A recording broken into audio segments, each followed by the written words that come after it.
Hey everyone, today we're going to be going through every single boss in Ulduar, starting with Flame Leviathan all the way through Yogg-Saron, including Algalon. If you like this video, don't forget to hit that like button and subscribe for more WoW content. Let's get started with Flame Leviathan. Now this boss is entirely fought in vehicles, but that doesn't mean that your gear doesn't matter. All vehicles are going to scale with your item level, so equip your highest item level item for every single socket so that you're going in as powerful as you can. Now there are three types of vehicles. There's a demolisher, a siege engine, and a chopper. All three vehicles will allow for both a driver and a passenger, and the amount of each type of vehicle is limited. Now I'm going to give you a rundown of the boss mechanics. So the way the fight goes down is that Flame Leviathan does not have a threat table like a typical boss. Instead, it's going to chase a demolisher or a siege engine. That means choppers don't get chased, they move faster. And he's going to attempt to ram it,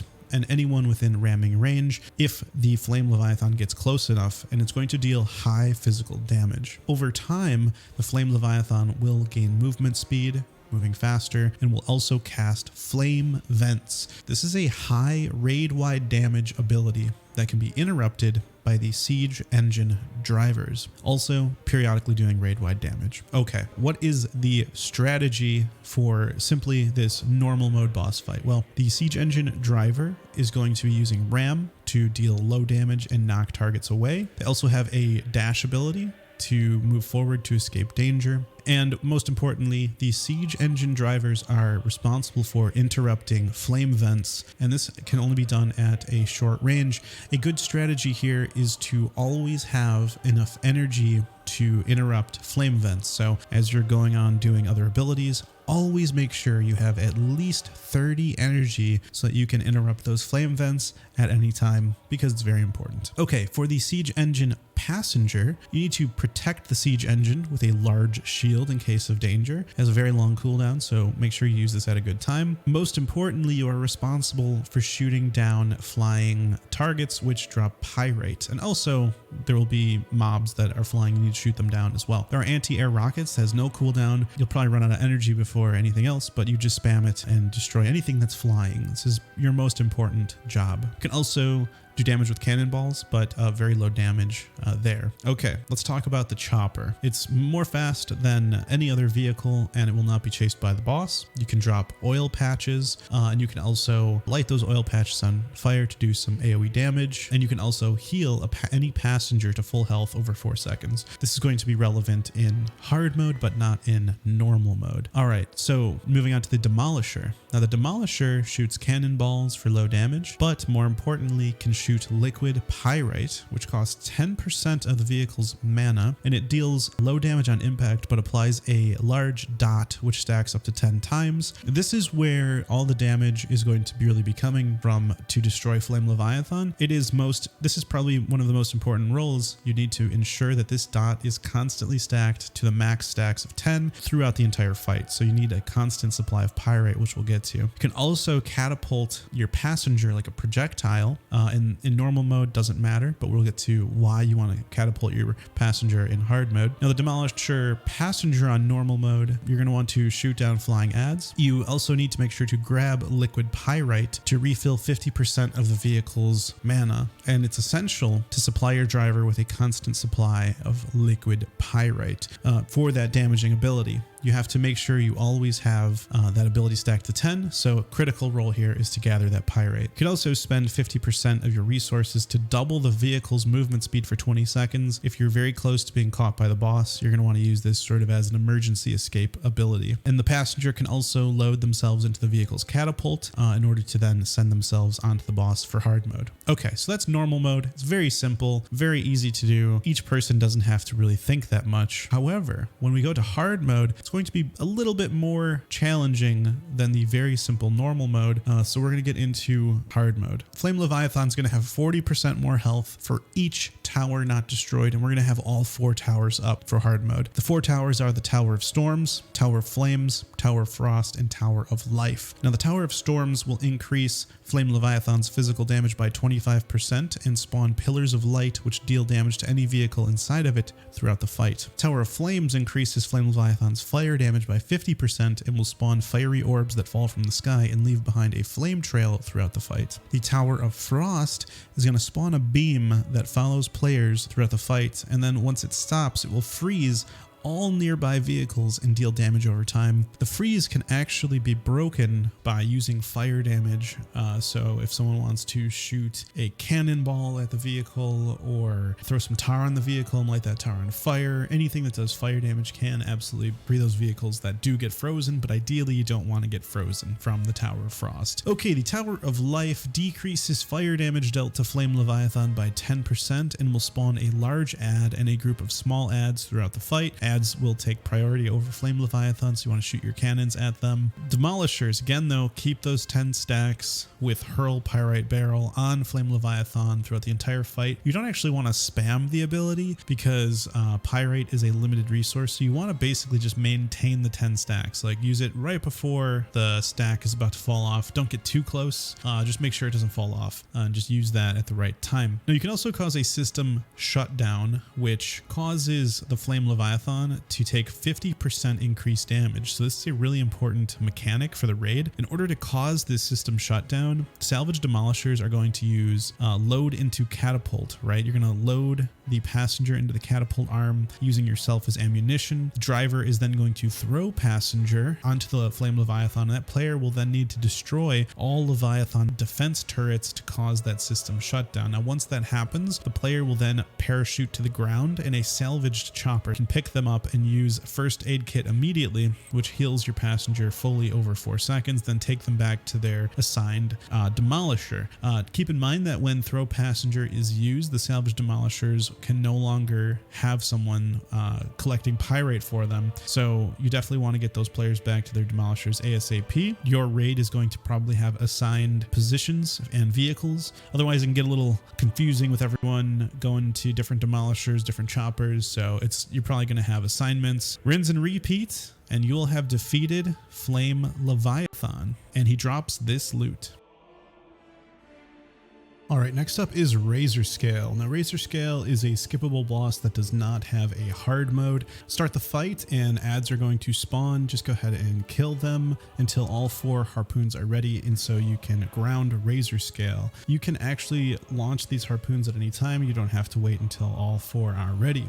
Now, the kill priority for the ads are the Dark Rune Watchers first, then Dark Rune Guardians, and then last the Dark Rune Sentinels. The Dark Rune Watchers cast Chain Lightning, which you'll want to interrupt because it does quite a bit of damage and deals damage to 5 targets as it chains. The Dark Rune Sentinels do a whirlwind ability, so you're going to want to tank them away from the raid so that whirlwind doesn't do too much damage. There's also going to be fireballs being shot at players, which leave behind devouring flames, so there's some raid damage there. Of course, do not stand in the devouring flame. It's going to be a big patch of blue flame. And then once you finally get Razorscale down on the ground with those 4 harpoons, you're going to want to pop Lust and go all out. Healers can probably also DPS and just try to get Razorscale to 50% health as fast as you possibly can in order to transition to phase 2. If you do not get Razorscale to 50% health, then phase 1 is going to repeat. He's going to fly back up in the air and you're going to do everything pretty much over again. So you're going to really want to get him to 50% health in that first try. While Razorscale is on the ground, Razorscale, you're going to want to have her faced away from the raid because of Flame Breath, right? It's a dragon. She's going to also use Wing Buffet, which is going to knock players back in a 35-yard radius around Razorscale. Okay, so once you get Razorscale to 50% health, Razorscale is going to stay on the ground for the rest of the fight.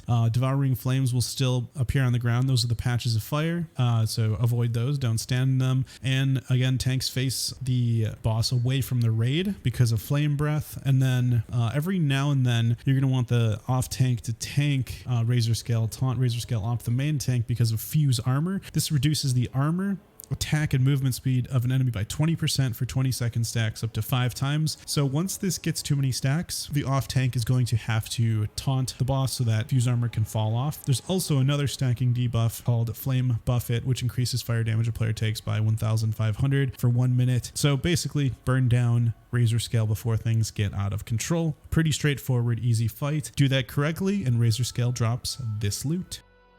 All right, next up is Ignis. This is a skippable boss that does not have a hard mode. Ignis has a couple of abilities. Number one is Scorch. This is going to deal damage in front of the tank, and it's going to leave burnt ground where the tank is located. So no one stand in front of the boss, and the tank should move outside of the burning ground. Number two, Ignis is going to randomly grab a player and put them into his slag pot.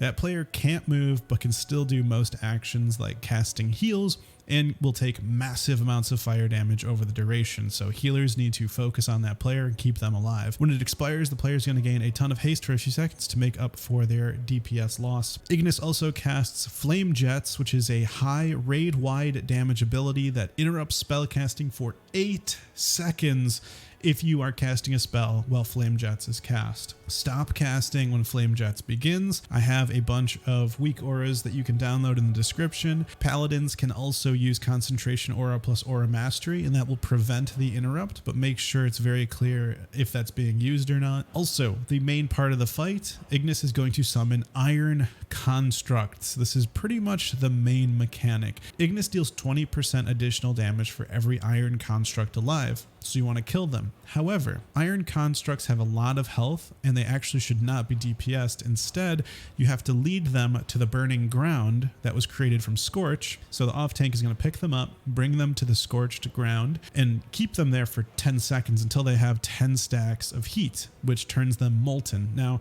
most people recommend you just drag the ad there and then someone roots it. If the off tank is good, they can kind of hold them there without standing in the scorched earth themselves. Once they have those 10 stacks, you actually bring them over to the water on either side, and then the ads will become brittle. You need to only deal more than 5,000 damage while they are brittle, and that will cause them to explode, dealing a lot of AoE damage as they die. So you want to stand away from them as they're about to explode. Usually, you know, a hunter or a mage can deal that damage very quickly and explode those brittle ads, but remember, keep them far away. Don't stand near those brittle ads as you destroy them. That's really the main mechanics of the fight. You just rinse and repeat, make sure you have the Iron Constructs down, make sure you're healing whoever gets grabbed by the slag pot. Don't cast during Flame Jets, and it's a pretty straightforward fight, not too difficult at all. If you defeat Ignis, he will drop this loot.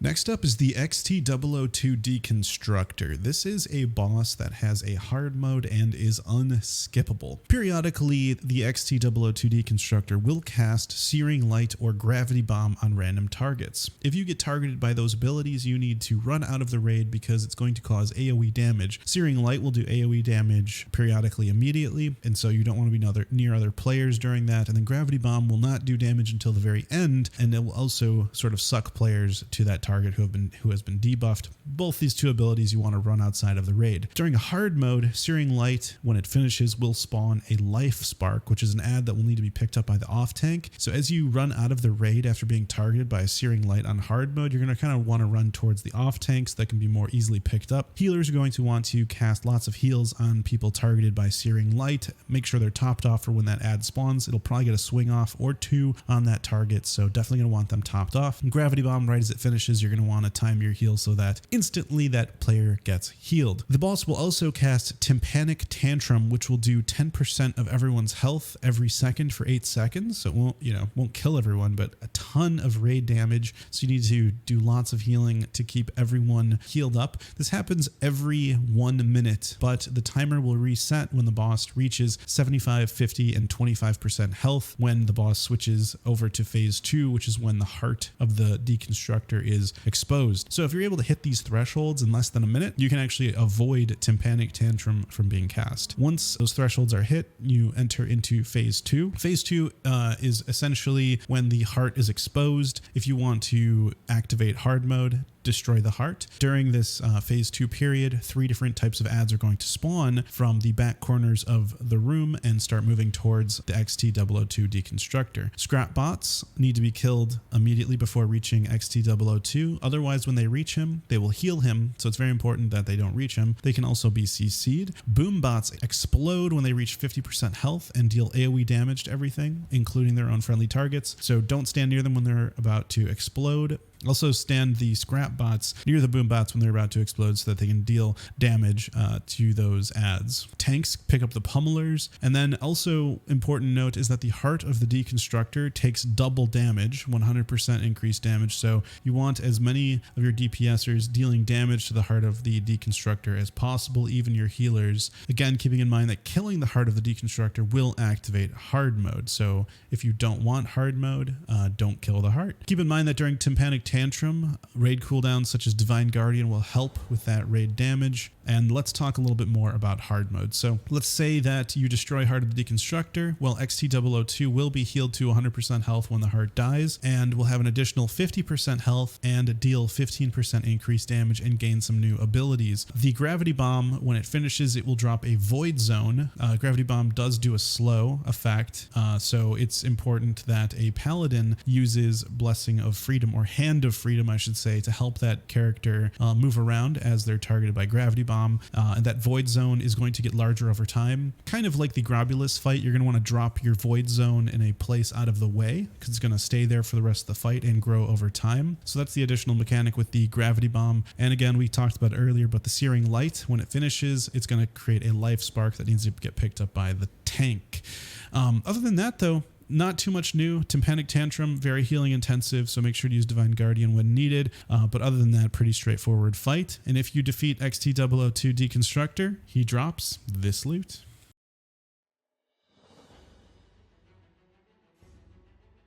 Next up is Assembly of Iron. This is 3 bosses in one. You've got Steelbreaker, Molgeim, and Brundir. If you kill them in that order, which is the biggest one, then the medium, and then smallest one, then that is the normal difficulty and you'll have normal loot. However, if you want to do hard mode, you kill them in the order of Molgeim, Brundir, then Steelbreaker, or medium, small, big, and that will give you the hard mode loot. When one boss dies, the remaining bosses get healed to 100% health, so cleaving or doing any type of, AoE abilities doesn't give you any benefit. Also, when one boss dies, the remaining bosses will gain additional abilities and gain Supercharge, which gives them a 25% damage increase and an additional ability. When the second boss dies, the last boss will enter a unique phase with completely different abilities than before, and then get an extra stack of Supercharge, now dealing 50% increased damage. The idea is to off-tank Brundir away from the raid because he occasionally overcharges, dealing 25,000 nature damage to all targets within 20 yards, so you want to be away from him. The second off-tank will handle Molgeim closer to Steelbreaker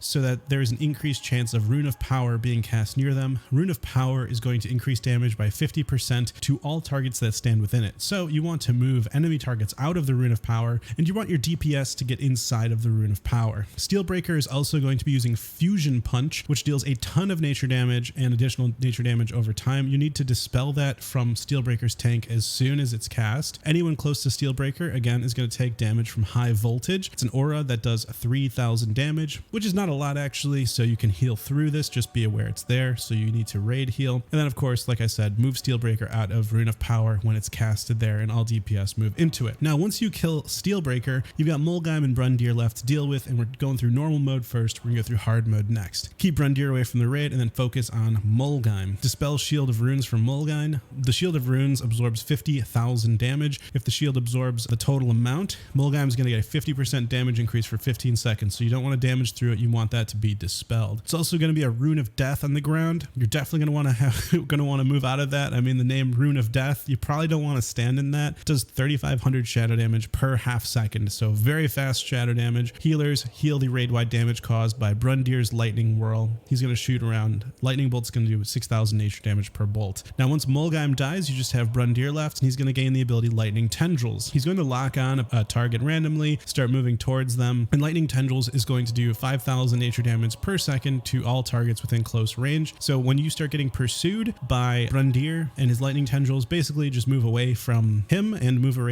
away from other players. He's going to also cast Overload, which does 25,000 nature damage to all targets within 20 yards. Run away from him when he casts that. He's also going to use Chain Lightning and Lightning Whirl, which are both interruptible. Do that, and normal mode is cake. Hard mode is a little bit different. The kill order again is going to be Molgeim, Brundir, and then Steelbreaker to activate hard mode. Now it's same as normal mode strategy in phase 1 when all of the bosses are still alive. However, things change when Molgeim dies and Brundir and Steelbreaker have those new abilities. Brundir is going to gain Lightning Whirl and Steelbreaker will gain Static Disruption. Now Lightning Whirl, if you remember, it's just going to shoot nature damage all over with the bolts of lightning. Static Disruption is going to deal 7,000 nature damage to enemies within 6 yards, and it will also increase nature damage taken by 75% for 20 seconds. Positioning for this phase is going to be important in order to deal with this ability, as it's only going to target players not in melee range of Steelbreaker. Ranged should position themselves at max melee range in front of Steelbreaker, and Brundir will be tanked right behind Steelbreaker, which will put the ranged group out of range of Overload, which does 25,000 nature damage to targets within 20 yards of Brundir. Melee DPS aren't going to be in danger of Static Disruption because Brundir is being tanked right behind Steelbreaker, so they will be in melee range. One player without Static Disruption debuff must always be outside of the group to soak it because Static Disruption will not target a player who already has the debuff. There will be raid-wide damage caused by high voltage, which will be amplified by players afflicted with Static Disruption. That 75% increased nature damage taken. Melee are going to have to run away from Brundir when he starts to cast Overload, which is 25,000 nature damage, and of course continue to interrupt Chain Lightning and Lightning Whirl. Fusion punches from Steelbreaker's tank need to be dispelled just like in normal mode.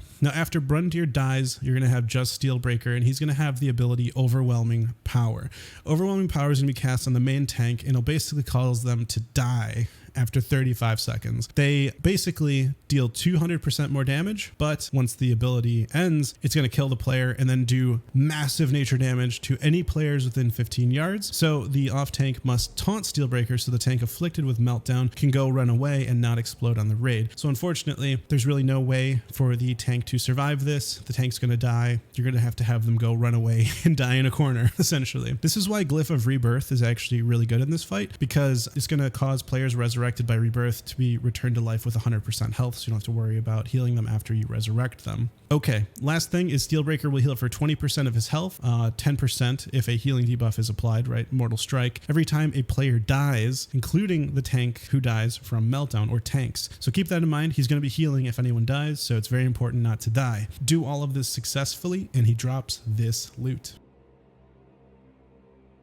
All right, next up is Kologarn. This guy is a giant stone monster with 2 arms and a body. Now, I'm going to be referring to his right arm and his left arm during this fight. You got to remember you're facing him, right? So his right is your left. Just keep that in mind. He's facing you, right? So that's how that works. Okay, so the main idea, the main goal throughout this fight usually is to just target the right arm throughout the fight, which again is going to be on your left because it's his right. The reason you do that is because each arm has different abilities. The right arm has Stone Grip, and that's really important to DPS it when it grabs someone, and the left arm is going to cast Shockwave, which is just unavoidable raid-wide damage. What Stone Grip does is it's going to grab 3 random players in the raid. They're going to get stunned, and it's going to deal like 5,000 damage a second to the affected players until they're dead, basically. Or once the arm has sustained 450,000 damage, they'll be let go. So basically, when someone gets grabbed, go ahead and do tons of damage, but I think it's a great strategy to just attack the arm throughout the fight. When the arm is destroyed, 50% of the arm's health is going to be dealt to Kologarn himself, and so over time, if you just keep destroying the arms, Kologarn will be defeated. Now what happens when an arm is destroyed is that rubble adds will spawn. So there's these little creatures that spawn that are actually dangerous. The tanks need to make sure to pick up these adds because they actually do AoE damage to the raid, and so if you don't tank them, pick them up, they're going to do this thing called Stone Nova. So everyone within 10 yards of this add is going to take 5,000 to 6,000 damage per second and increases damage taken by 5%, and it stacks.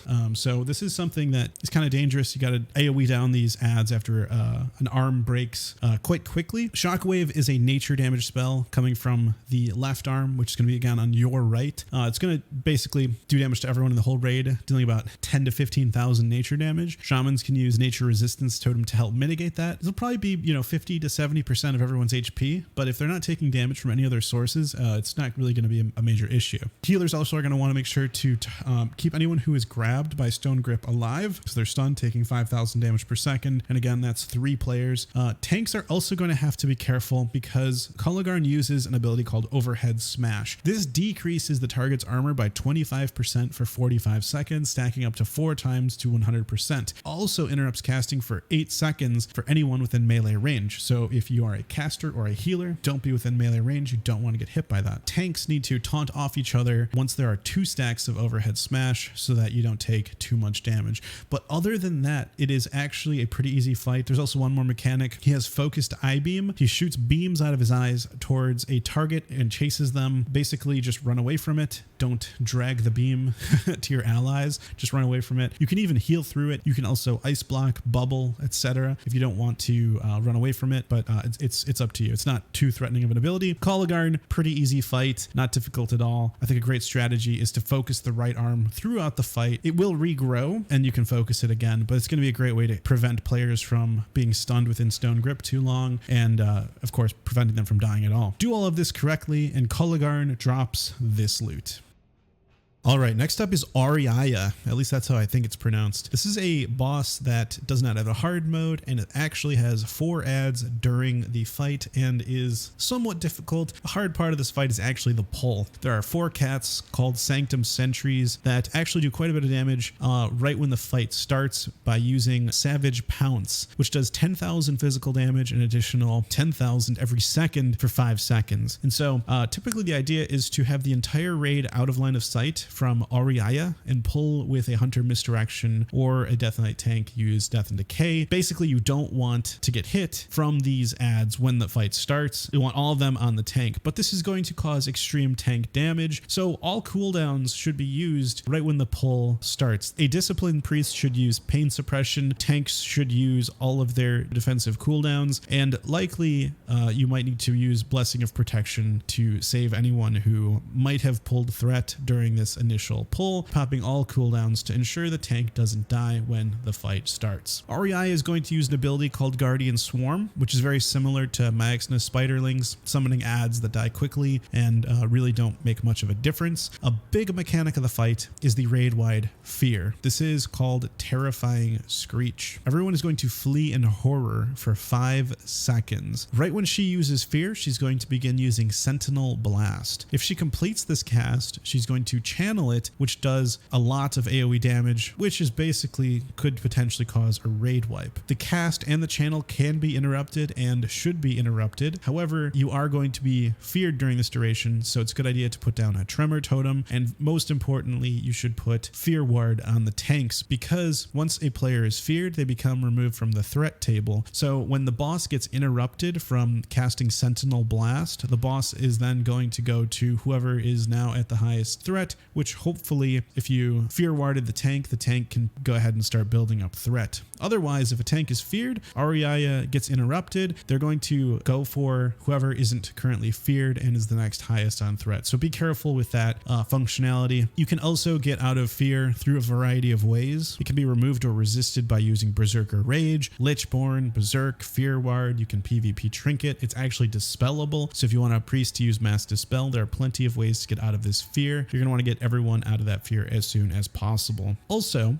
Auriaya is going to summon a Feral Defender, which deals tank damage and leaps at players that aren't in close range, which actually is an interrupt. When the Feral Defender dies, it will leave a pool on the ground, which does damage. You don't want to stand in that pool once it's dead. Off tank, it is nice to pull the ad away from the raid before it's about to die. Do be aware that it could leap into the raid and then die there. So a good strategy is to pull it out of line of sight, and then that will prevent the ad from leaping on anyone. The last mechanic is Sonic Screech, which deals 185,000 to 215,000 physical damage to all enemies in its path. However, the damage is split between all targets, so a great idea is to make sure everyone is standing in front of Auriaya to split that damage. Otherwise, the tank will be helplessly one-shot from this ability. Do all of this correctly, and Auriaya drops this loot.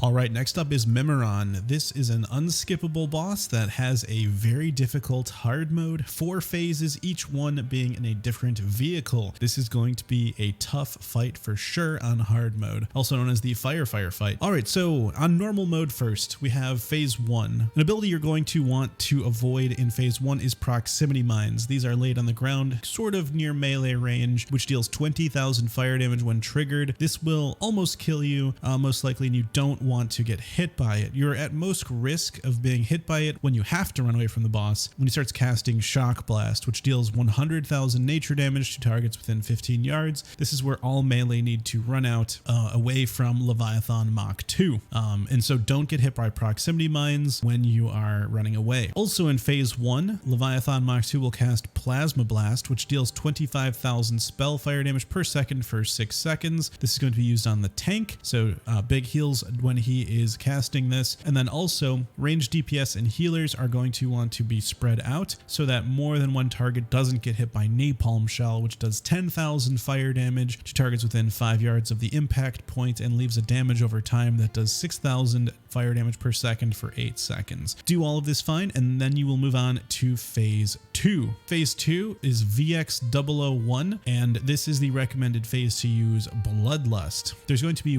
raid-wide damage from Heat Wave, dealing about 10,000 fire damage per second for 5 seconds to all targets. There's also going to be an ability called Rapid Burst, which does about 5,000 damage to all targets in front of VX001. Melee can avoid this by standing behind the boss when he turns. There's going to be 2 marks on the ground. These are rocket strikes. Rockets are going to impact on these red marks on the ground. These rockets deal 5 million fire damage to anyone who's standing in the location when they land, so definitely move out of the indicator that a rocket is going to land there. There's also going to be a laser barrage, which deals 20,000 arcane damage to targets within 80 yards in front of VX001. You're going to want to avoid that. You can actually avoid this mechanic entirely if you can get out of the phase fast enough. So if you have good DPS, you might not even see the laser barrage. Okay, moving into phase 3, you're going to have a ranged DPS tank the aerial command unit. This is typically a warlock tank. It's going to be floating in the air and out of range of melee. Healer's gonna have to watch out for damage caused by Plasma Ball, which does 14 to 15,000 damage on that DPS tank. It's gonna be spellfire damage. The DPS on the ground are gonna focus on the assault bots when they spawn. The assault bots will drop a magnetic core. You can use the magnetic core when you're sitting underneath the aerial command unit to bring it to the ground, and it will also take 50% increased damage during this time, so everyone switch and focus on the aerial command unit once it's brought to the ground. Ranged DPS can also kill the bomb bots before they reach their target, and melee can kill junk bots when there's no other target to attack. Do all this correctly. Once you defeat the aerial command unit, you'll move into phase 4, where all previous bosses will combine into one and have their own health pools. Each one will need to be killed within 10 seconds of each other in order to defeat the boss. Leviathan Mach 2 will only use proximity mines and shock blast, the main mechanics from phase 1. VX001 will use rocket strike, laser barrage, and a new ability, hand pulse, which behaves similarly to rapid burst, dealing damage in front of him from phase 2. And then aerial command unit will only use plasma ball, which does a bunch of spellfire damage. Defeat all of them within 10 seconds of each other, and normal mode is complete. Now on hard mode, also known as the firefighter fight, Mimiron is a bunch harder. Every phase is going to have the same abilities as normal mode, but also an additional ability within each phase. You start the fight by clicking the red button in the back of the room, which says don't push. Mimiron's going to gain 25% health and 25% increased damage, and flames are going to spawn throughout the encounter on random players and also follow the player who they are closest to. Standing in the fire deals 10,000 damage per second. During the transition phase for every phase, it's a good idea to try to group up the flames and usually try to drag them toward the walls away from the center. Basically try to stack them up as much as possible. It's really good to have a paladin use fire resistance aura or a shaman use fire resistance totem, as there is a lot of fire damage in this fight. Death Knights can also stand off to the side in phase 3 and death grip and taunt bomb bots away from the range DPS while that's happening. Okay, so phase 1 for for hard mode Mimiron, you're going to want to tank Leviathan Mach 2 on the outer edge of the room. And again, everyone run away when Shock Blast is being used and avoid proximity mines when you run away. The additional ability he casts in this phase is called Flame Suppressant.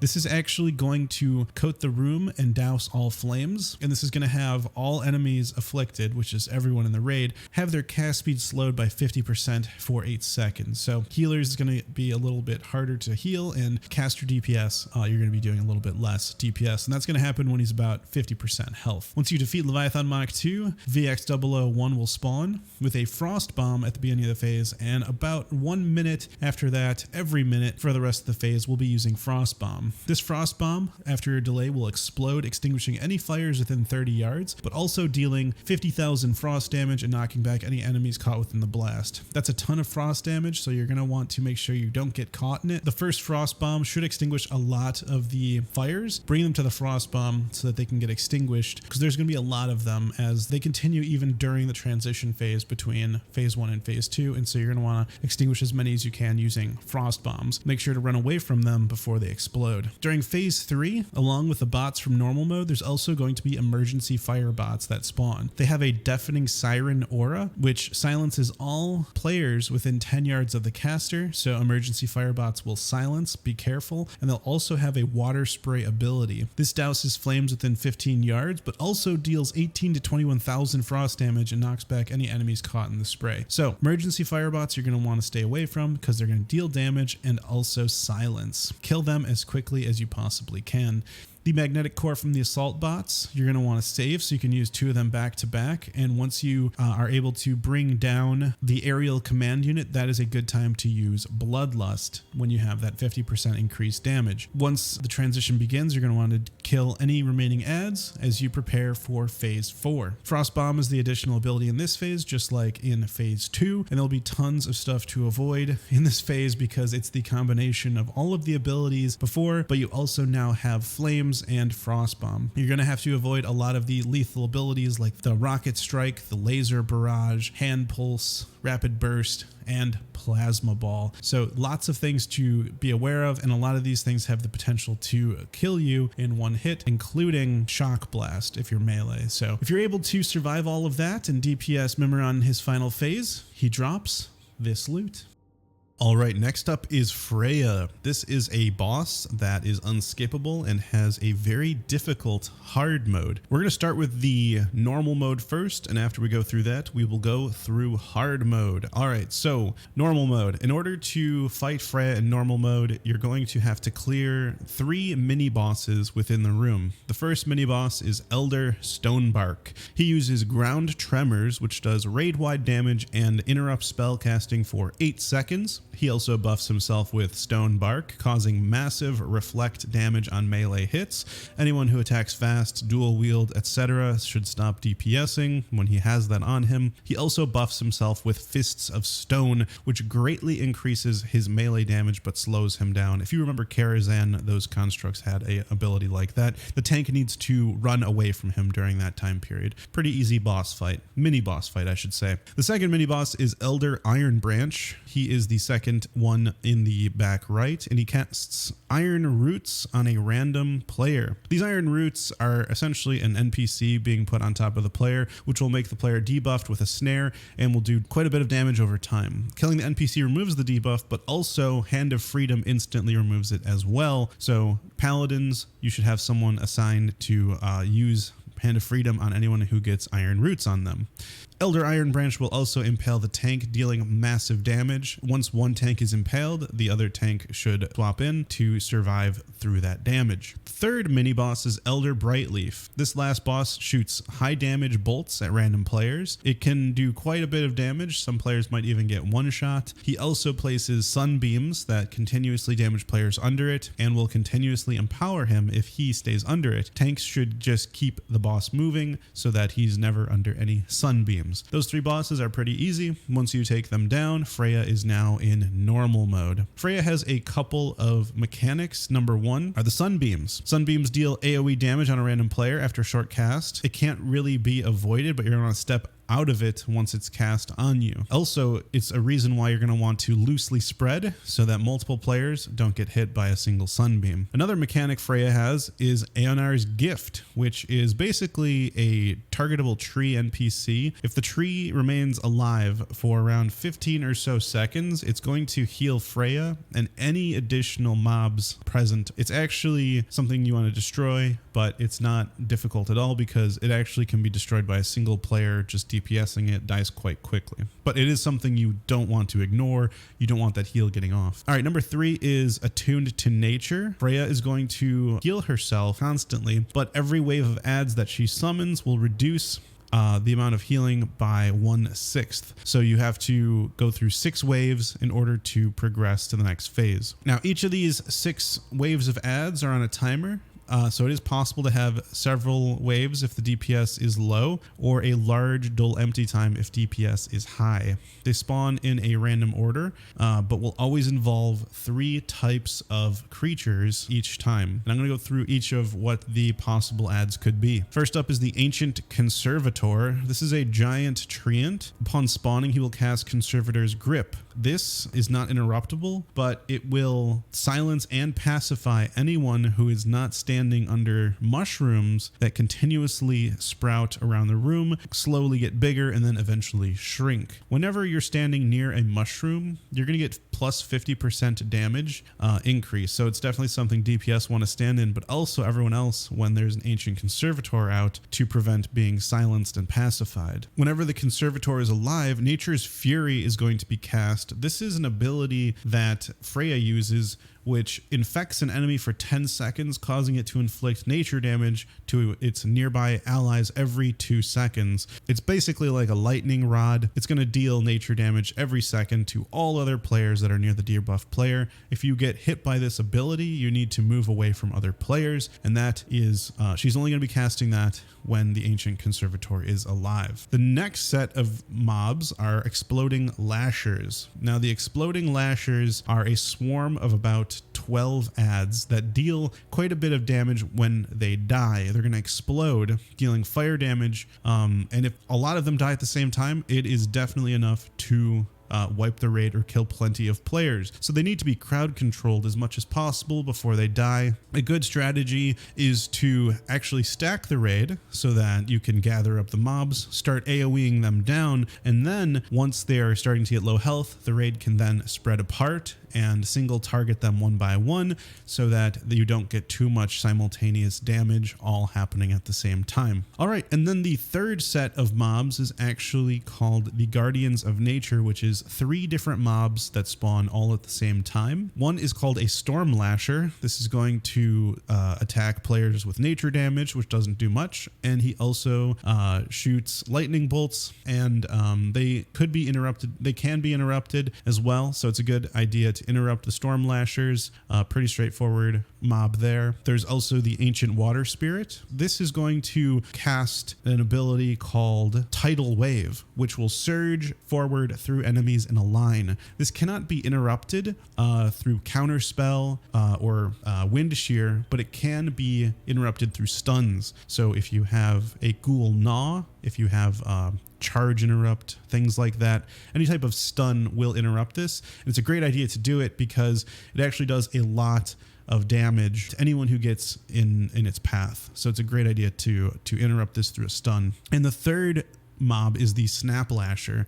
This mob deals a good amount of damage.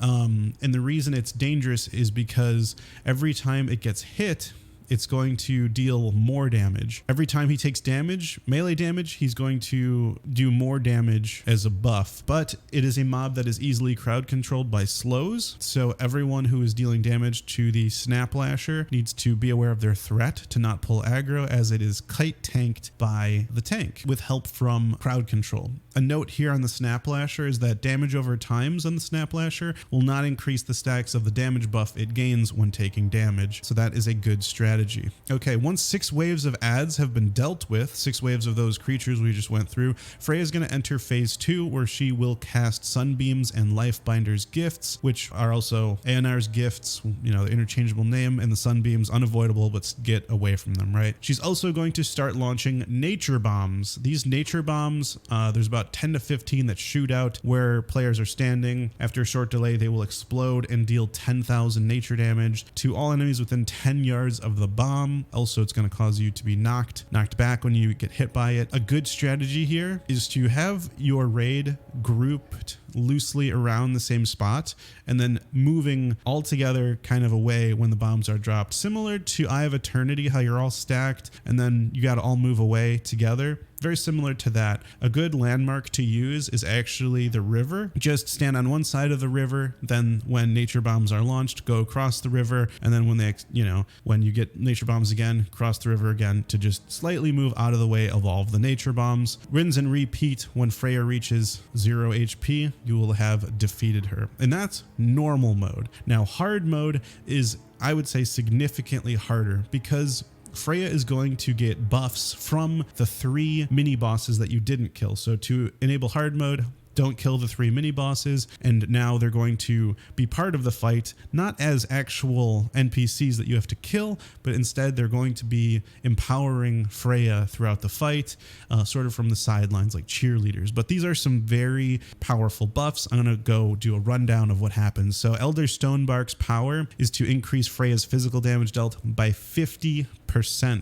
Now, her melee swings aren't going to be that much more threatening, but what is threatening is that she's also going to gain that ground tremor ability that we talked about earlier, which does benefit from that 50% increased physical damage. So ground tremor hits very hard. It's going to do at least 50% of everyone's HP raid wide, and also it's going to cause an 8-second interrupt if you are casting while ground tremor happens. So Divine Sacrifice and Concentration Aura Mastery is going to be very helpful during these ground tremors on hard mode. Number 2, Elder Iron Branch is going to increase physical damage dealt by all adds summoned by Freya by 50%. This is also going to make those exploding lashers more dangerous. The snap lashers, right? They're going to get much more powerful over time with that 50% increased damage. And then also you have to be aware that Iron Roots is going to be given to her as an ability as well. So Paladins with those Hand of Freedoms, because those Iron Roots are going to also deal more damage. I would say this is not too threatening of a buff because these adds weren't that threatening in the first place, but still something to be aware of, that the adds are going to be stronger. Number 3 is Elder Brightleaf. He's going to increase all magic damage dealt by Freya and her adds by 50%. Now this is actually a very powerful buff because her sunbeams are going to be much stronger because she's now going to be casting 2 sunbeams at a time, and this has the potential to one-shot players if if the 2 players who get targeted by the sunbeams are standing too close to each other and they both get hit by each other's sunbeams because they're standing too close to each other. It's going to one-shot them and they're not going to have a chance to get away. So that's why you're going to actually definitely in hard mode, you're going to want to stand a good distance away from each other so that sunbeams can't overlap and one-shot anyone. Adds also can do quite a bit of magic damage, especially the storm bolts and the lightning lashes. So make sure to interrupt the storm bolts and lightning lashes from the storm lashers because they're going to be doing more damage in hard mode. Once you defeat the 6 waves, phase 2 is going to be exactly the same with the nature bombs. Just do that same tactic, moving away from the bombs when they're launched. Kill any Aonar's gifts as they drop, and you'll have defeated Freya in hard mode, and she drops this loot. Up next is Thorim, and there is quite a lot going on in this fight, but we'll get through it. So Thorim is a boss with an optional hard mode, unskippable boss, of course, if you want to complete the dungeon, and it is a 2-phase fight. The first part of the fight is actually just clearing out the mobs in the arena area. Nothing special here aside from a giant worm that needs to be faced away from the raid to avoid unnecessary extra damage. Now at this point, once the arena is clear, there's going to be a lever on on the left-hand side when you enter, and that's going to open up a gate leading to a tunnel. This tunnel is also called the Gauntlet, and this is where your raid now will split into two different groups. There's going to be the Arena group, and there's going to be the Gauntlet group or tunnel. Once your raid has split into two, you're going to have two different roles. We're going to start off with what the group that stays in the Arena is responsible for and what they can expect. There's going to be ads that regularly spawn. For the Arena group, there are 4 different types of ads, and I'm going to go through exactly what to do. First group is Commoners. This is a swarm of pretty weak ads. They do use an interrupt, like a kick, so the tank should make sure that healers, mostly healers because casters are going to be mostly the Gauntlet group, so make sure healers don't get interrupted by these Commoners. Not too threatening. Number 2 is Champions. These are actually a little more deadly. They can use Whirlwind, which can do quite a bit of damage, so you're going to want to make sure those are not close to your DPS or healers. They can also charge targets that are outside of melee range, so that means they'll charge then Whirlwind. That can be kind of dangerous. Definitely number 1 DPS priority is to get those champions down. Number 3 is the Warbringer. Now, many players will say destroy the Warbringers ASAP. However, you want to mind control one Warbringer because they give a really great buff which increases casting speed by 20% raid wide. It's called Aura of Celerity. It's not just casting speed, it's actually melee, ranged, and casting speed, 20% increase. This is so powerful, obviously, that you're gonna want to keep this the entire fight. So any Dark Iron Warbringers, you're gonna want to have one mind controlled. After they've been mind controlled, definitely then they're going to be a target that you're gonna want to destroy.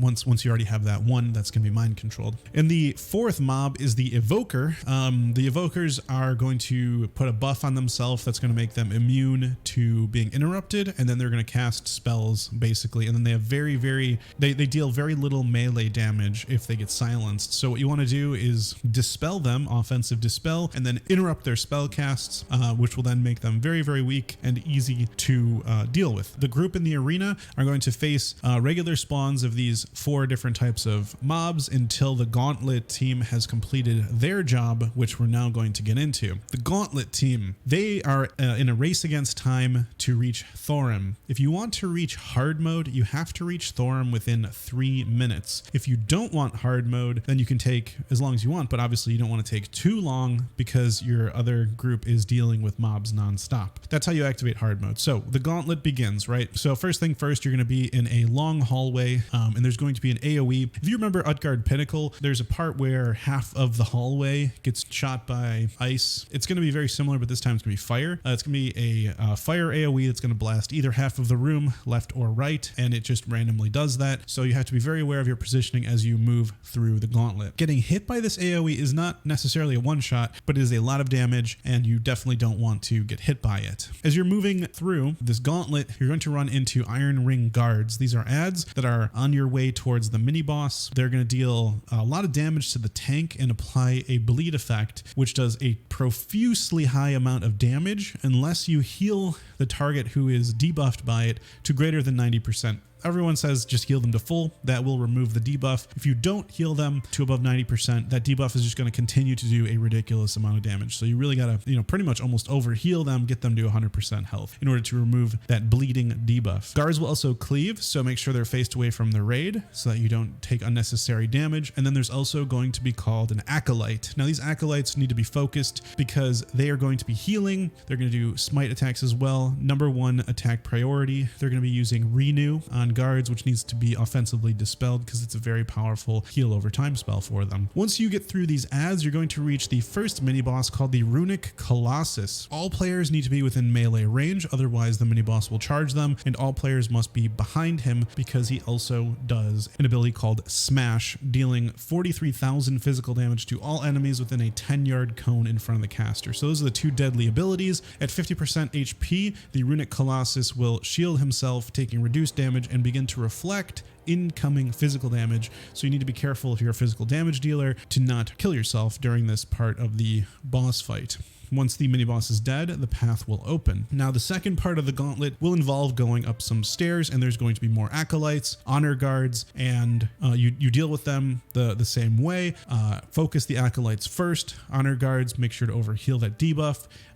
They also use hamstrings, so make sure to give them Blessing of Freedom in order to continue progressing through the gauntlet at a good pace. Now, the honor guards are going to continue to spawn regularly right below the next boss. Now, these respawns are not necessarily dangerous, but they can be, because when you pull the second mini boss, which is the Ancient Rune Giant, the mini boss will now greatly buff any remaining adds that are still alive. And so if you pull at a bad time, he's going to buff them, and so it can make the fight a little bit more difficult. If the adds do get buffed, if the timing is bad, you need to focus the adds first before you begin attacking the Ancient Rune Giant, that second mini boss. Now, the second mini boss is going to deal damage and knock back, and will mark a player with a rune that will cause high fire damage around the player after a delay and prevent that player from moving. Players need to be aware of this, and they need to move away from that player so that they don't take too much damage. This ability is called Rune Detonation. It immobilizes a target that detonates after 4 seconds to deal 10 to 15,000 fire damage around the target. So definitely avoid that one. Once this mini boss dies, once the Ancient Rune Giant is dead, the path will open to Thorim. This last section of the gauntlet has no enemies to kill, but instead there are booby traps. There is a large circle in the center of the path. If you step into this, you are going to be stuck for a long time. So make sure to stick to the walls so that you don't get stuck in that, which would be very bad. Thorim is at the end of this path, and he is targetable. Any type of threat generation will initiate phase 2. So a good strategy is to let everyone in the gauntlet group jump back down into the arena, and the last player before he jumps will hit Thorim before jumping down to initiate phase 2. If Sif is there and you initiate phase 2, you have now activated hard mode. If Sif is not there, and basically she's like a blue Vrykul looking lady, if she's not there, then it's normal mode. If she is there when you aggro, then it's hard mode. You have 3 minutes to go through the gauntlet in order to have Sif still be there by the time you reach Thorim. Okay, so that's how you do hard mode. We're going to talk about normal mode really quick. Normal mode Thorim doesn't do a ton of damage, but he has some mechanics that can be kind of dangerous, and he also gets stronger over time, getting increased attack speed and damage dealt the longer he is alive. Thorim will cast Unbalancing Strike periodically on the tank, which will inflict 200% weapon damage and leave the target unbalanced, increasing damage taken by 50%. This is when tanks must taunt off of each other when they have this debuff so that they don't take unnecessary extra damage. Also, the pillars around the edge of the arena are going to light up and create a strand of lightning connecting to Thorim. Anyone who is within range of this strand of Thorim is going to get blasted by lightning, dealing massive damage to everyone between them. And it's a large cone, and it will have the ability to one-shot you in normal mode, and definitely will one-shot you in hard mode. So definitely make sure when you see that little strand of lightning to ASAP stop what you're doing and get out of it before lightning explodes there. It's kind of cool how lightning, before it strikes, that's sort of what you see. You see a slight lightning line, right? Thorim also regularly casts Chain Lightning, which instead of getting weaker with each bounce, it's going to get stronger with each bounce, which is why you're going to position your raid into several groups of 2 so that you only get 2 bounces and no more than that. Melee DPS is going to be split into 3 different groups, and this is really one of the main mechanics that can wipe a raid. So it's very important that you are stacked properly so that no chains can ever one-shot other players by bouncing too many times and finally just doing way too much damage on a bounce. And that is Thorim on normal mode. On hard mode, it's actually not too much different. We're past most of the confusing stuff. The only addition to hard mode is that Sif is involved in the fight. Sif is untargetable, basically just being really annoying. The main things that Sif does is she creates a blizzard around the outer ring of the room, which means that everyone has less room to deal with. I mean, you can step into the blizzard area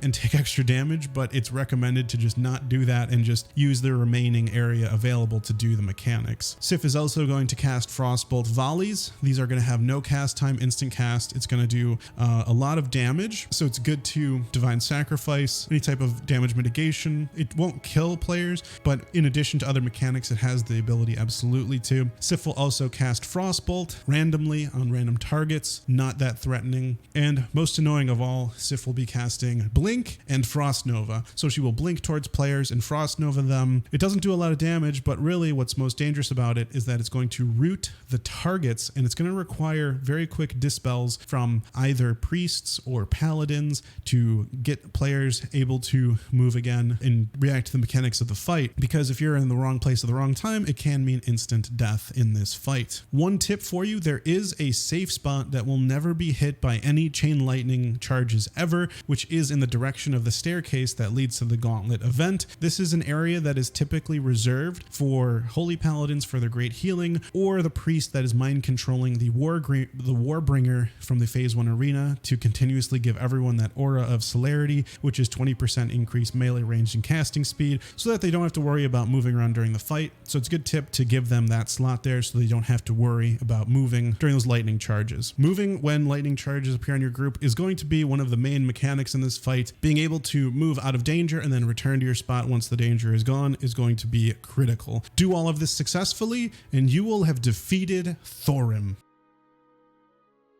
Hodir is a boss that revolves around freeing NPCs that are going to give your raid buffs that are going to make this boss much easier. In order to complete Hodir on hard mode, you need to defeat him in under 3 minutes, which really the key to doing that is utilizing the buffs from the NPCs flawlessly. Now, the mechanics for the Hodir fight are as follows. At the beginning of the fight, you're going to want to free NPCs from the ice blocks. You're going to want to free the mages first because they have an ability called Melt Ice, which will help free the other NPCs too. They also cast Toasty Fire, which is a key ability for this fight. The Toasty Fire does fire damage, but it also increases damage taken to your enemies from magical spells and effects by 2%, and it stacks up to 30 times, meaning 60% more damage from magical spells and effects. This is key to defeating Hodir in hard mode. The other ability that you're going to get from the Druid NPCs is Starlight. This is going to give you a 50% haste for melee, ranged, and casting. This is a very powerful buff as well, and you're going to want to be standing in the Starlight in order to get that benefit. The Toasty Fire also removes a key debuff that Hodir puts on everyone called Biting Cold. It deals frost damage when the target remains stationary for 4 seconds. Each stack doubles the damage done. This is like the fight in the Nexus where you just have to be constantly moving. If you're near a Toasty Fire, you don't have to keep moving because it's going to remove your Biting Cold debuff. And the final important NPC, the Shaman, is going to cast Storm Power, which is going to charge a nearby friendly unit with lightning, increasing critical strike damage done by 135% for 30 seconds. This buff spreads to any nearby players, so it's really good to be an engineer in this fight so that if you get Storm Power cast on you, you can pop your engineering boots and run all over to all of your other DPS players so that they all also get Storm Power, and it's a great time to pop your cooldowns. Another perfect time to pop cooldowns is when Toasty Fire has reached near maximum stacks, or roughly 25 plus stacks of it, which will equate to 50% or more damage done from magical spells and abilities. Hodir also has some other mechanics besides Biting Cold. He will also use Freeze, which immobilizes players for 10 seconds, which needs to be dispelled because Biting Cold is going to do more and more damage the more you stand still. And you're also going to have to watch out for falling icicles from the ceiling. Now, these icicles you really don't want to get hit by. If you get hit by an icicle, it's going to push you and also do 40% of your health, but more importantly, they're going to target exactly where you're standing, so you're going to have to move, right? But if you are standing too close to a Toasty Fire and then you move away and the icicle hits the Toasty Fire, that will actually extinguish the Toasty Fire, which is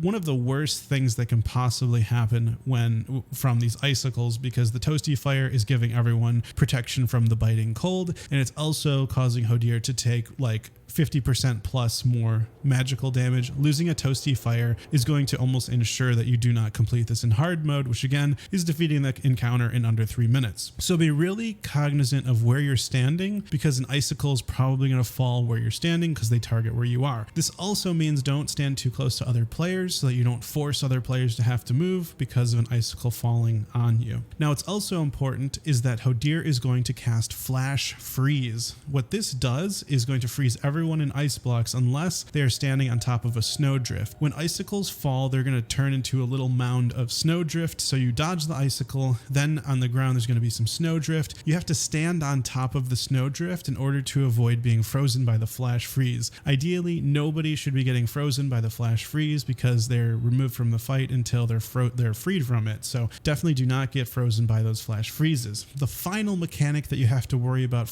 with Hodir is Frozen Blows. He's going to deal 40,000 bonus frost damage to all melee attacks, but reduce his own physical damage by 70%. And while this is going on, the entire raid is going to take 4,000 frost damage every 2 seconds. So this is a very high damaging situation. He does this right after flash freeze. So if players got frozen by flash freeze, particularly healers, this can be dangerous, but just be prepared to pop cooldowns when Frozen Blows are activated. Tanks need to mitigate, healers need to pop cooldowns. Everyone should probably try to use health stones just to mitigate this high damage time period. He will continue to flash freeze every minute, and so all the NPCs are going to be frozen again, and you're going to have to rinse and repeat, get the toasty fires back up, free the mages, free the shaman, free the druids, and get those buffs back up, and get right back at it, dealing damage again, dodging the icicles, standing on top of the snow drifts in order to not get flash frozen. And again, you have to do this in under 3 minutes, which means that if a third flash freeze occurs, then you have taken too long. You have to defeat him within 2 flash freezes because you have to beat the encounter in under 3 minutes in order to complete that hard mode. So if you utilize the NPC's abilities, Storm Power, Toasty Fire, and Starlight quite effectively and dodge icicles, you should be able to defeat Hodir in under 3 minutes and defeat him on hard mode.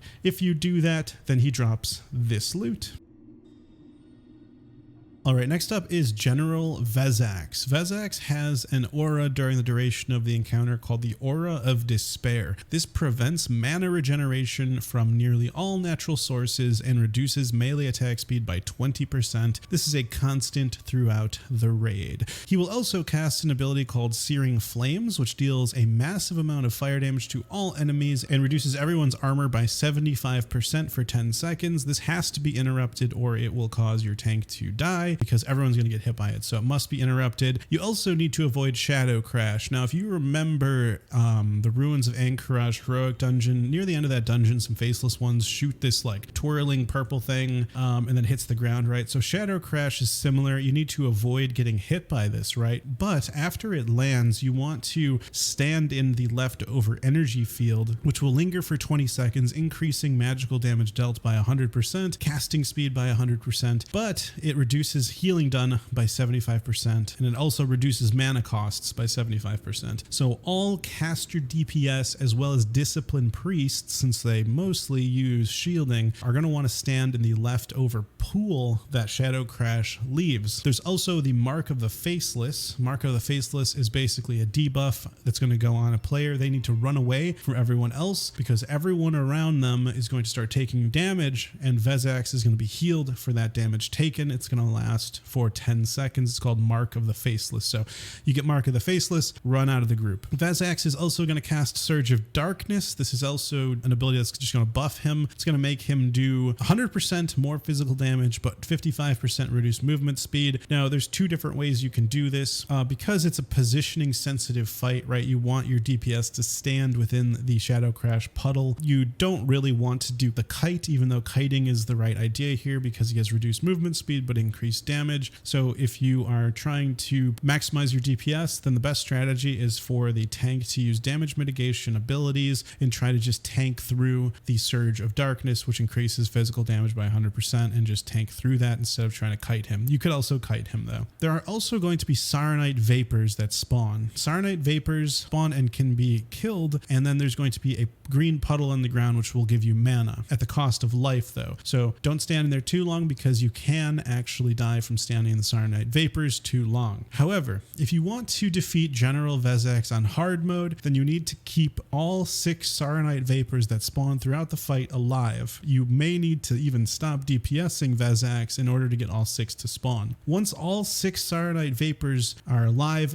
at the same time, they're going to merge into a Saronite Animus. Now this Saronite Animus is going to cause Vezax to gain a Saronite barrier, reducing all damage taken by 99%, so you're going to have to focus down the Saronite Animus. The Animus will be constantly casting Profound Darkness, which does 750 damage to all enemies, increases shadow damage taken by 10% per application. So this becomes a DPS check as well as a healer check. A good idea is once the Saronite Animus is sort of at 50% health, it's a good time to use that Bloodlust, or when lots of players are in a purple pool, that pool of Shadow Crash, it'll be a good time to pop Bloodlust. After defeating the Saronite Animus, Vezax lose the Saronite barrier and you can continue with the fight. However, healers have to be very careful with mana because of course you cannot regain it because there are no Saronite pools there, and also everyone has Profound Darkness, meaning everyone is probably going to take a lot more shadow damage throughout the fight. Getting hit by a Shadow Crash after getting Profound Darkness stacks will certainly result in a death. So it's a very tight healing fight.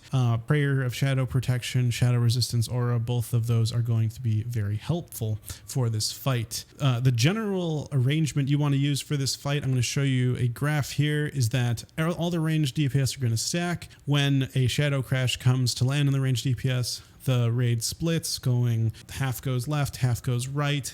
The Shadow Crash lands, and then everyone goes back to their original spot to stand within that Shadow Crash pool. Any player who gets Mark of the Faceless will just move away from the group kind of backwards, and that's how that's going to kind of go in order to make sure everyone is maximizing on the pools left behind of Shadow Crash. Do all of this successfully, and you will get this loot.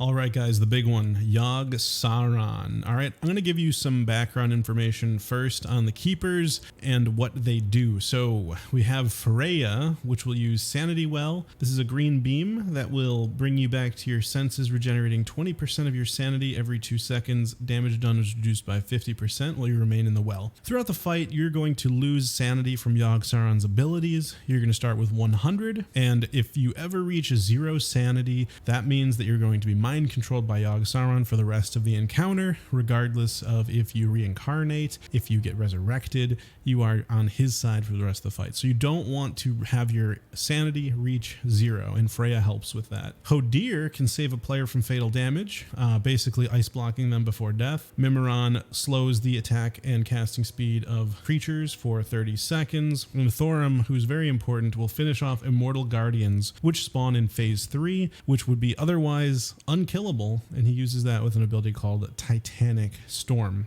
Those are the 4 keepers. Yogg-Saron fight is very famous for having the ability to choose how many keepers you want to help. The less keepers you use, the better the loot. Typically, everyone's going to go with 1 light, which means 1 keeper. However, 0 light exists, which is the hardest encounter. And on 25 man, that will reward you with Mimiron's head, a 310% move speed mount. And on 10 man, it will reward you with the clutches of Yogg-Saron, a cosmetic trinket, which is not that great, but looks really cool. With that out of the way, let's talk about phase 1.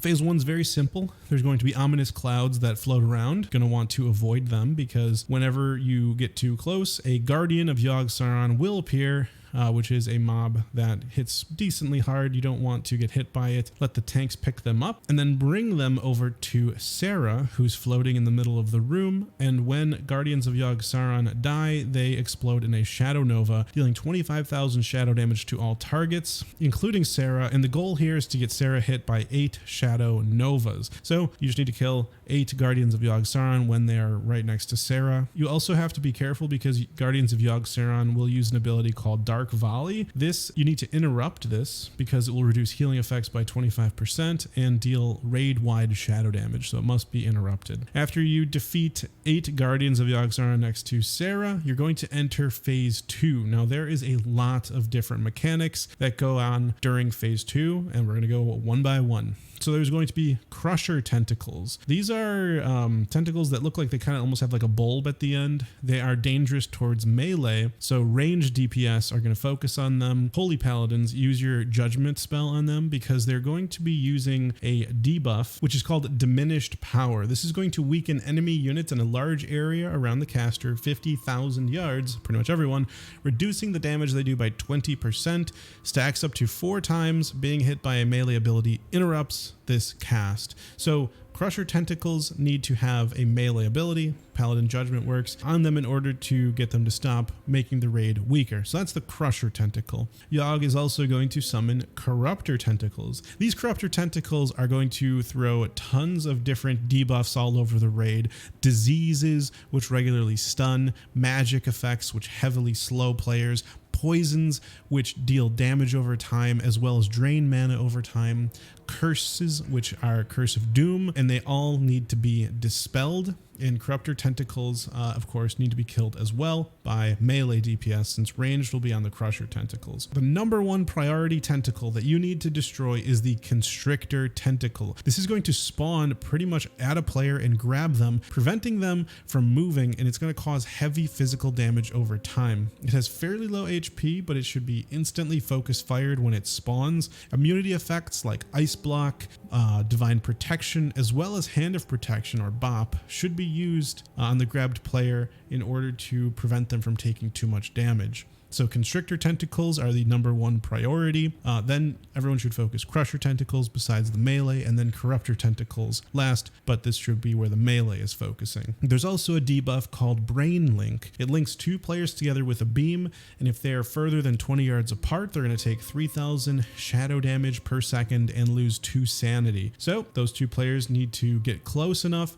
The beam is going to be red if you're further than 20 yards apart, and it will turn yellow when you are close enough. Sarah, who's now Undead Valkyr, is going to start using Death Rays. These are slow moving green beams which deal 20,000 nature damage every second. Try not to get hit by them. You won't die instantly, but you're gonna lose a lot of health really fast, so definitely avoid the Death Rays.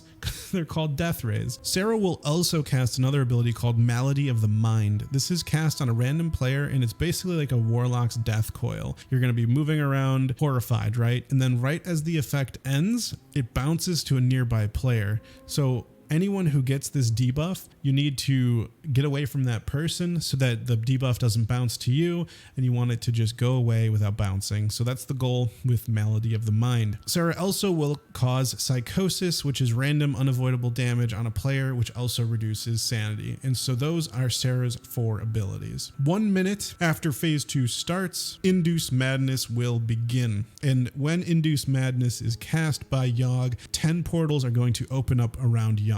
Every time it's going to be in the same position, and you should have assignments for each player, and the players who are going to go through those portals should be ready to go through that portal before the portals have even arrived in position. Clicking on the portal leads to a brain room, of which 3 are possible. They're different, but there are 4 general rules that you need to follow. The players in the brain room need to go find neutral NPCs and destroy them. They will need a healer because these influence tentacles reflect a percentage of damage, so you do need to healer, at least 1 healer, to go through the portals as well. Portal players, while in these brain rooms, need to avoid facing with their character the purple laughing skulls, because facing them causes damage and reduces sanity. Once all NPCs have been destroyed, the laughing skulls will go away and a wall of the room will dissolve, revealing the brain of Yogg-Saron, which is casting Induce Madness. The brain can be damaged but doesn't fight back, and all damage done to the brain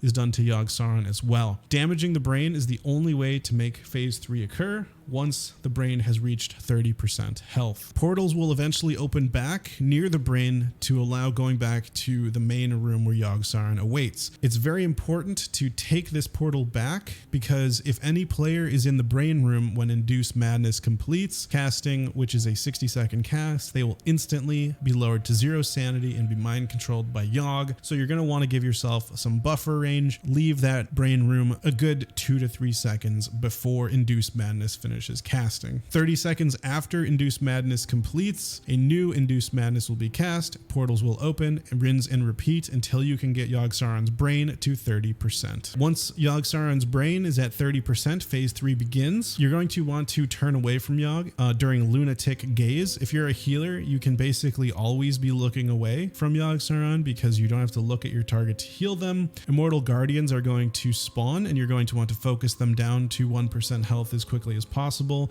and Thorim will finish them off with Titanic Storm. Occasionally, Immortal Guardians are going to be buffed with Empowered, which increases the damage it deals when its health value is high. Damage increased by 180% per stack, begins at 9 stacks. Every 10% HP of the Immortal Guardian will remove or add a stack depending on its health. Now, what also will happen is that an Immortal Guardian will get targeted by a Shadow Beacon. This is going to make them a target for Yogg-Saron's Empowering Shadows ability. The Empowering Shadows ability empowers friendly units within 20 yards of the target to regenerate 225,000 health over 20 seconds, which will heal even Yogg himself. So you want this unit spread away from all other Immortal Guardians and away from Yogg, so that that heal does not heal up other Immortal Guardians and Yogg, because again, they're going to be doing more damage with more health with that empowered buff. Deal with these Immortal Guardians as you DPS Yogg down to no health, and that is how you defeat Yogg on normal mode. In hard mode, you're going to use less keepers. If you're going to do 1 light, that means you're only going to have 1 keeper assisting. 0 light means no keepers. Today I'm going to talk a little bit about 1 light. The raid is going to lose many stats when you get rid of the keepers. You're going to lose 30% increased damage dealt, 20% damage reduction, 20% extra movement speed, and 20% healing loss because of the absence of the 3 keepers. Things are going to be casting faster because Mimiron will no longer be reducing casting speed. Players can die because Hodir will no longer save your life. You're going to have to be careful with your sanity because Freya will no longer have the sanity well. I do recommend choosing Thorim so that he can finish off Immortal Guardians with Titanic Storm. The only mechanical difference besides losing the buffs from the keepers is that there's going to be a new ability Yogg uses called Deafening Roar in phase 3. Deafening Roar does 8,000 physical damage to everyone and will silence everyone for 4 seconds. Paladins can use Aura Mastery and Concentration Aura to help with Deafening Roar. It is also part of the Volunteer quest chain. More importantly, healers try to top off everyone before Deafening Roar goes through if you don't have an Aura Mastery Concentration Aura, and that mechanic can be dealt with on top of everything else you're dealing with. If you are able to do that, then Yogg-Saron drops this loot. All right, Algalon the Observer, the guy who's going to drop all that delicious hard mode loot. So Algalon can only be accessed through a quest chain that involves beating the Iron Council on hard mode and then all of the 4 keepers on hard mode. Once you do that, you get a key that can be used to open the door to Algalon. Once Algalon is pulled for the first time of the week, a 1-hour timer will begin, and Algalon will instantly vanish once that 1-hour timer is complete. So the goal is to be as focused for that 1 hour during progression because you have a limited number of attempts in order to pull this off. So you want to make the best use of that 1 hour as you possibly can during progression. And this is how you defeat Algalon. So Algalon hits very hard. He uses an ability called Quantum Strike, which does 34,000 to 36,000 physical damage. He's also going to be using an ability called Phase Punch, which does 10,000 damage within a 5-yard radius and slowly fades the target to another plane of existence. Don't want that. This happens once you get 5 stacks of Phase Punch. So when the main tank is at 3 or 4 stacks, the off tank needs to be ready to taunt Algalon so that those Phase Punch stacks can go away. Phase Punch is used every 15 seconds. Now, there will be sets of collapsing stars that will spawn randomly throughout the encounter, which lose 1% health per second. They also, once they die, will deal a ton of shadow damage to the entire raid, so it's important not to let them slowly die on their own and then all die at once, which will cause a complete raid wipe. Instead, you want to coordinate killing the collapsing stars one at a time so that you can be prepared to heal the raid as those collapsing stars die. Collapsing stars don't have a ton of health, so you really only need 1 or 2 DPS to coordinate this. When a collapsing star is killed, it will spawn a black hole. Black holes are very important to this fight because every 90 seconds, Algalon is going to cast Big Bang, which deals 100,000 physical damage to everyone. The entire raid except 1 player will need to go into a black hole and to avoid dying. The 1 player who you want to leave behind will be a Shadow Priest with Dispersion, because Dispersion reduces all damage taken by 90%. 90% of 100k is 10,000, and so a Shadow Priest will survive Big Bang. And the reason you want to leave 1 person behind is because if you don't, Algalon will wipe the entire raid with an ability called Ascend to the Heavens,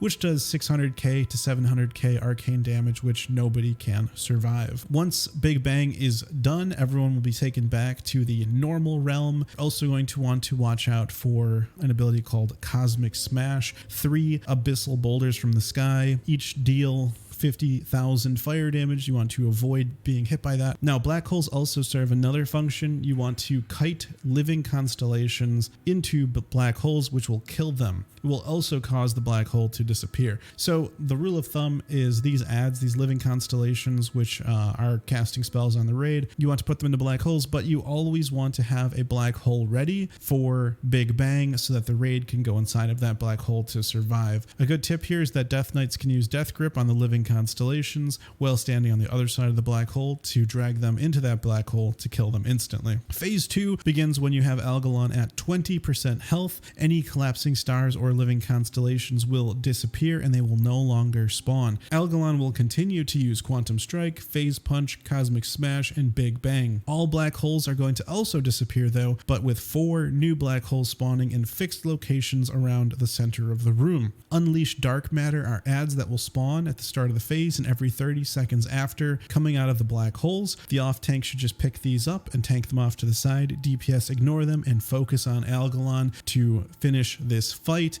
continuing to do the mechanics from phase 1. If you can do this successfully, you'll get this loot.